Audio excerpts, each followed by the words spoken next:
ಸ್ವಾಗತ ಗೆಳೆಯರಿ. ಈ ಒಂದು ವಿಡಿಯೋದಲ್ಲಿ ನಾವು ವೆಸ್ಟರ್ನ್ ಪೊಲಿಟಿಕಲ್ ಥಾಟ್ DSC 3 ಪ್ರಶ್ನೆ ಪತ್ರಿಕೆಯನ್ನು ನೋಡೋಣ.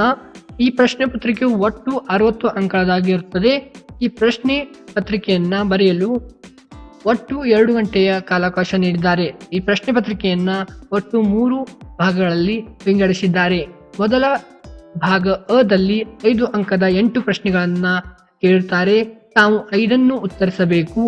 ಭಾಗ ಬ ದಲ್ಲಿ 10 ಅಂಕದ 4 ಪ್ರಶ್ನೆಗಳನ್ನ ಕೇಳುತ್ತಾರೆ. ಅದರಲ್ಲಿ ತಾವು 2 ಉತ್ತರಿಸಬೇಕು. ಭಾಗ ಕ ದಲ್ಲಿ 15 ಅಂಕದ 3 ಪ್ರಶ್ನೆಗಳನ್ನ ಕೇಳುತ್ತಾರೆ. ಅದರಲ್ಲಿ ತಾವು 1 ಉತ್ತರಿಸಬೇಕು. ಇನ್ನು ಪ್ರಶ್ನೆ ಪತ್ರಿಕೆಯನ್ನ ನೋಡೋಣ. ಭಾಗ ಅ, ಈ ಕೆಳಗಿನವುಗಳಲ್ಲಿ ಯಾವುದಾದರೂ 5 ಪ್ರಶ್ನೆಗಳಿಗೆ 100 ಶಬ್ದಗಳಲ್ಲಿ ಉತ್ತರಿಸಿ. ಪ್ರಶ್ನೆ 1, ಗ್ರೀಕ್ ರಾಜಕೀಯ ಚಿಂತನೆಯ ಲಕ್ಷಣಗಳನ್ನು ವಿವರಿಸಿ. ಪ್ರಶ್ನೆ 2, ಅರಿಸ್ಟಾಟಲ್ರ ರಾಜ್ಯ ಸಿದ್ಧಾಂತವನ್ನ ವಿವರಿಸಿ. ಪ್ರಶ್ನೆ 3, ಸಂವಿಧಾನ ವರ್ಗೀಕರಣ ಕುರಿತು ಅರಿಸ್ಟಾಟಲ್ರ ವಿಚಾರಗಳನ್ನು ಚರ್ಚಿಸಿರಿ. ಪ್ರಶ್ನೆ 4, ಮಧ್ಯಯುಗ ರಾಜಕೀಯ ಲಕ್ಷಣಗಳನ್ನ ವಿವರಿಸಿ. ಪ್ರಶ್ನೆ 5, ರಾಜ್ಯ ಮತ್ತು ಚರ್ಚ್ ಕುರಿತು ಥಾಮಸ್ ಅಕ್ವಿನಾಸ್ ರವರ ವಿಚಾರಗಳನ್ನು ವಿವರಿಸಿ. ಪ್ರಶ್ನೆ 6, ಜಾನ್ ಲಾಕ್ ರವರ ಸಾಮಾಜಿಕ ಒಪ್ಪಂದ ಸಿದ್ಧಾಂತವನ್ನ ವಿವರಿಸಿ. ಪ್ರಶ್ನೆ 7, ಸಾಮಾನ್ಯ ಇಚ್ಛೆಯ ಕುರಿತು ರೂಸೋ ರವರ ವಿಚಾರಗಳನ್ನು ವಿವರಿಸಿ.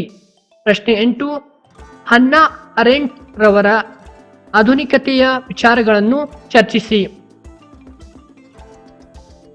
ಭಾಗ ಬ, ಈ ಕೆಳಗಿನವುಗಳಲ್ಲಿ ಯಾವುದಾದರೂ 2 ಪ್ರಶ್ನೆಗಳಿಗೆ 300 ಶಬ್ದಗಳಲ್ಲಿ ಉತ್ತರಿಸಿ. ಪ್ರಶ್ನೆ 1, ಬೆಂಥಾಮ್ ರವರ ಉಪಯುಕ್ತತಾವಾದ ಸಿದ್ಧಾಂತವನ್ನ ವಿವರಿಸಿ. ಪ್ರಶ್ನೆ 2, ಸಂತ್ ಅಗಸ್ಟಿನ್ ರವರ ದ್ವಿಖಡ್ಗ ಸಿದ್ಧಾಂತವನ್ನ ಚರ್ಚಿಸಿರಿ. ಪ್ರಶ್ನೆ 3, ಜಾನ್ ಲಾಕ್ ರವರ ಸರ್ಕಾರ ಸಿದ್ಧಾಂತವನ್ನ ವಿವರಿಸಿ. ಪ್ರಶ್ನೆ 4, ದ್ವಂದ್ವಾತ್ಮಕ ಭೌತಿಕವಾದ ಕುರಿತು ಹೆಗಲ್ ರವರ ವಿಚಾರಗಳನ್ನು ಚರ್ಚಿಸಿ.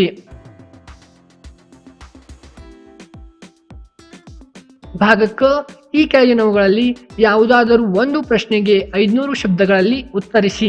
ಪ್ರಶ್ನೆ 1, ರಾಜಕೀಯ ಮತ್ತು ರಾಜ್ಯ ಧರ್ಮ ಕುರಿತು ಮೆಕ್ಯಾವೆಲಿಯವರ ವಿಚಾರಗಳನ್ನು ಚರ್ಚಿಸಿ. ಪ್ರಶ್ನೆ 2, ಸಹನೆ ಕುರಿತು ಜಾನ್ ಲಾಕ್ ರವರ ವಿಚಾರಗಳನ್ನು ವಿವರಿಸಿ.